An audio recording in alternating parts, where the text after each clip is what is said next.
मुझे ये लगता है कि पाकिस्तान के होम ग्राउंड के अंदर जहाँ ये इवेंट हो रहा है उस इवेंट को ज्वाइन करने वाला इंडिया के जो एक्सटर्नल मिनिस्टर आ रहे हैं जयशंकर, वो ज्यादा कामयाबी हासिल करके जाएंगे बानिस्बत पाकिस्तान के। इंडिया को इस चीज से ज्यादा उदासी नहीं होनी कि पाकिस्तान के अंदर ये इवेंट हो रहा है। हाँ। पाकिस्तान को ये उदासी हो सकती है कि जयशंकर आ रहा है। It's a very big news, like it's a positive news for Pakistan too. ठीक है, हमने आज तक इंडिया से कितनी जंगें लड़ी और हमने पाया क्या है? नथिंग एल्स, सिवाय अपने नुकसान के कुछ भी नहीं किया। तो आज अगर 9 साल बाद या 10 साल बाद वो आ रहे हैं तो बीइंग अ नेशन हमें उनका वेलकम करना चाहिए। इमरान खान की पार्टी जो है वो तो ऑलरेडी पाकिस्तान को डिस्टेबलाइज कर रही है, लेकिन उन्होंने कहा कि हमारा जो हमसाया मुल्क है वो ऑलरेडी चाहता है कि एससीओ की जो कॉन्फ्रेंस है वो खराब हो। सोच रहा था कि एक तरफा तो आप खुश हैं कि जयशंकर आ रहे हैं, ठीक है, दूसरी तरफा उनके जो रॉ है वो हमारे मुल्क में ये सब कर रही है अकॉर्डिंग टू यू। तो कि इंडिया के external affairs minister doctor Jaishankar ने कहा है कि वो पाकिस्तान एससीओ अटेंड करने के लिए प्लान कर रहे हैं। वो पाकिस्तान एससीओ अटेंड करने के लिए जाएंगे। शंघाई कॉन्फ्रेंस जो कि पाकिस्तान में हो रही है उसमें डॉक्टर जयशंकर जा रहे हैं। फर्स्ट ऑफ ऑल तो it's a very big news, like it's a positive news for Pakistan to.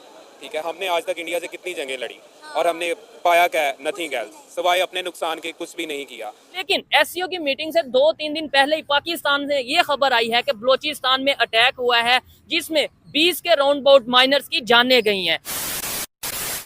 नमस्कार दोस्तों, जय हिंद। वीडियो शुरू करने से पहले अगर आपने हमारे चैनल को सब्सक्राइब नहीं किया है तो आप सबसे अनुरोध है प्लीज हमारे चैनल को सब्सक्राइब करें और हमारे वीडियो को लाइक करें। आइए हम पूरी वीडियो देखते हैं। देखिए, एससीओ को जहां तक मैं देख रहा हूँ ना, चलो माशाल्लाह बहुत अच्छी बात है कि ये इवेंट पाकिस्तान के अंदर हो रहा है। ये तो पाकिस्तान की खुशकिस्मती है कि इतना बड़ा इवेंट, और वो भी इस टाइम के अंदर जब पूरी दुनिया में वार चल रही है और वो जो वार के सबसे बड़े स्टेक होल्डर हैं वही कंट्रीज इसमें पार्टिसिपेंट हैं। ठीक है, लेकिन जहां तक जो चीज मुझे महसूस हो रही है, क्योंकि मैं दोनों साइड से चीजें ऑब्जर्व कर रहा हूँ, पाकिस्तान और इंडिया दोनों साइड से, मुझे ये लगता है कि पाकिस्तान के होम ग्राउंड के अंदर जहाँ ये इवेंट हो रहा है उस इवेंट को ज्वाइन करने वाला इंडिया के जो एक्सटर्नल मिनिस्टर आ रहे हैं जयशंकर, वो ज्यादा कामयाबी हासिल करके जाएंगे बानिस्बत पाकिस्तान के। अच्छा, यानी कि होम ग्राउंड पाकिस्तान का होगा, बिल्कुल पिच पाकिस्तान की होगी और परफॉर्म जो है इंडिया के फॉरेन मिनिस्टर कर जाएंगे। इसे थोड़ा सा आप एक्सप्लेन करेंगे, मुझे तो समझ नहीं आई।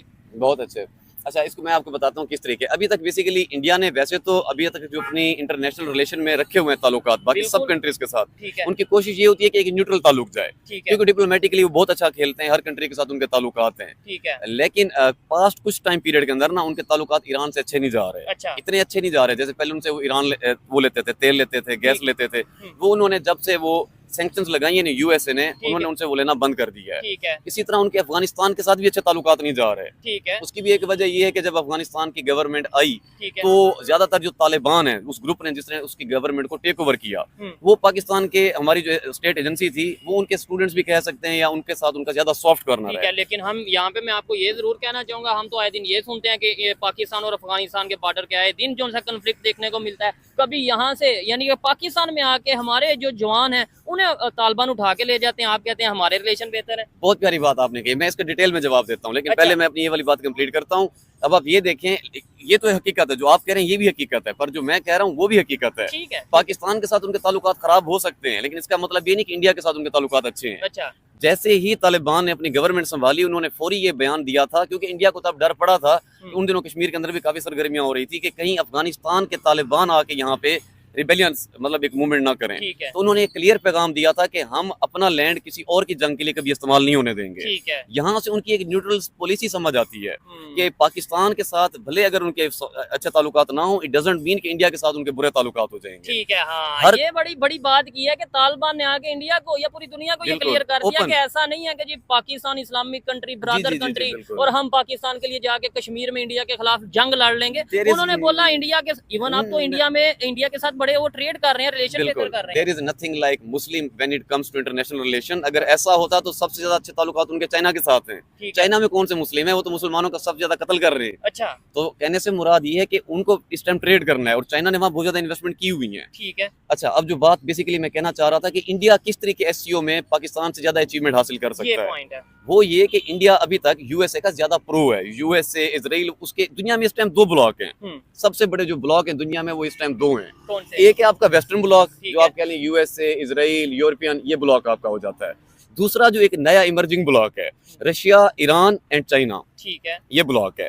रशिया, ईरान और चाइना के साथ इंडिया के इतने अच्छे ताल्लुकात नहीं हैं जितने उसके यूएसए के साथ हैं। ठीक है। तो उसको अपने इन कंट्रीज के साथ ताल्लुकात इक्वल लेवल पे जैसे यूएसए के साथ हैं वैसा बनाने के लिए ये सबसे बेहतरीन प्लेटफॉर्म मिल गया है। ठीक है, क्योंकि इसमें रशिया भी है, इंडिया भी है, चाइना भी है। ठीक है। और बड़ी बात ये है कि इंडिया ने अपनी पॉलिसी ये बना रखी है, फॉरेन पॉलिसी ये बना रखी है कि भाई हमारा ना ही कोई दुश्मन है, ना ही कोई इस तरीके से, हमें जहाँ पे बेहतर लगेगा इंडिया के लिए, अपने कंट्री के लोगों के लिए हम उनके साथ ट्रेड करेंगे। रशिया से वो ऑयल ले रहे हैं, अगर वो यूएस के प्रो होते तो फिर क्या आपको लगता है कि यूएस ने तो सैंक्शंस लगा दी थी रशिया पे, उन्होंने फिर भी ऑयल लिया। और इवन सीधा उनके ये डॉक्टर जयशंकर ने वार्न किया था यूएसए को कि यूएसए ये सुन ले कि हम अपनी कंट्री के लिए जो फायदा होगा, रशिया से ऑयल लेना पड़े या जहां से भी ऑयल लेना पड़े हम लेंगे, यूएसए में डिक्टेट करने वाला कोई नहीं होता। दोस्तों, पाकिस्तान के मिनिस्टर हैं, minister for planning Ahsan Iqbal साहब बड़े करीब हैं वज़ीर आज़म पाकिस्तान के। उन्होंने कहा है कि इमरान खान की पार्टी जो है वो तो ऑलरेडी पाकिस्तान को डिस्टेबलाइज कर रही है, लेकिन उन्होंने कहा कि हमारा जो हमसाया मुल्क है वो ऑलरेडी चाहता है कि एससीओ की जो कॉन्फ्रेंस है वो ख़राब हो। अब ये चीज़ें जो हैं, ये इंडियन मीडिया इसको हाईलाइट कर रहा है कि जी ये हमसाया मुल्क कौन सा है जिसकी मिनिस्टर साहब बात कर रहे हैं, क्लैरिफिकेशन दें, इसकी हमें क्लैरिफिकेशन दें। अब क्योंकि मिनिस्टर साहब ने लफ्ज़ इस्तेमाल किया है नेबरिंग कंट्री, हमसाया मुल्क। अब हमसाया में कौन है? इंडिया है, अफगानिस्तान है, चाइना है, ठीक है, ईरान है, ठीक है जी। सो अब क्वेश्चन ये है कि एक तरफ तो ये प्रोटेस्ट इंटरनल प्रोटेस्ट है। अब इमरान खान का ताल्लुक क्या बीजेपी से तो नहीं है कि बीजेपी से है, या इमरान खान को डॉक्टर जयशंकर के कोई दोस्त थोड़े ही हैं, या मोदी साहब के सांगी थोड़े ही हैं, वो तो इंटरनल मसला है। लेकिन क्योंकि मिनिस्टर ने कह दिया कि हमसाया मुल्क, तो इससे वो देखिए, हमसाया मुल्क और तरीक़ों से आपके साथ एक चैलेंजिंग पोजीशन में ज़रूर है, लेकिन ये कह देना कि जी हमसाया मुल्क पहले ही पाकिस्तान को डिस्टेबलाइज कर रहा है, अब इंडियन मीडिया को मौका मिल गया, वो कहता है जी क्लैरिफिकेशन दें। अब हुकूमत नहीं इन बातों पे क्लैरिफिकेशन मांग सकती ना। उन्होंने कौन सा नाम लिया है इंडिया का? इंडिया का नाम थोड़े लिया है, हमसाया मुल्क का है। हमसाया तो हमारे 4 हैं, जिसका मर्जी नाम ले लें, ठीक है। अब ये एक टेंशन बनी हुई है। अच्छा, ये कोई इतनी बड़ी टेंशन भी नहीं है, बट फॉर अ मोमेंट क्योंकि कॉन्फ्रेंस आ रही है, इंडियन मीडिया ने कवर करना है, लेकिन मेरा नहीं ख्याल इंडियन मीडिया से कोई आ रहा होगा। नॉर्मली पाकिस्तानी मीडिया तो गया था, मुझे याद है एससीओ के लिए गोवा में पाकिस्तानी मीडिया पहुंचा था वहाँ पे और गया था, लेकिन देखना यह है कि इंडियन मीडिया जो है वो आता है या नहीं आता, या किस तरह आता है, क्या करता है। और इस्लामाबाद में तो स्पेस ही नहीं होनी। देखिए, तकरीबन इतने मुल्कों के 8-9 मुल्कों के वज़ीर आज़म आ रहे हैं, उसके बाद डिग्निटीज़ आ रहे हैं, बड़ा जैम पैक है इस्लामाबाद अगले 3 दिन, ठीक है। होटल्स में कोई आम बंदे को रहाइश नहीं मिल सकती वहाँ पे। 2 ही तो इम्पोर्टेंट होटल्स हैं इस्लामाबाद के अंदर जहाँ पे रह सकते हैं लोग। मेरा ख्याल है जयशंकर साहब उसी सरीना होटल में रहेंगे इन माय अंडरस्टैंडिंग। आपको वीडियो कैसा लगा और आप इसके बारे में क्या कहना चाहते हैं, आप नीचे कमेंट करके हमें बताएं। आज के लिए इतना ही। जय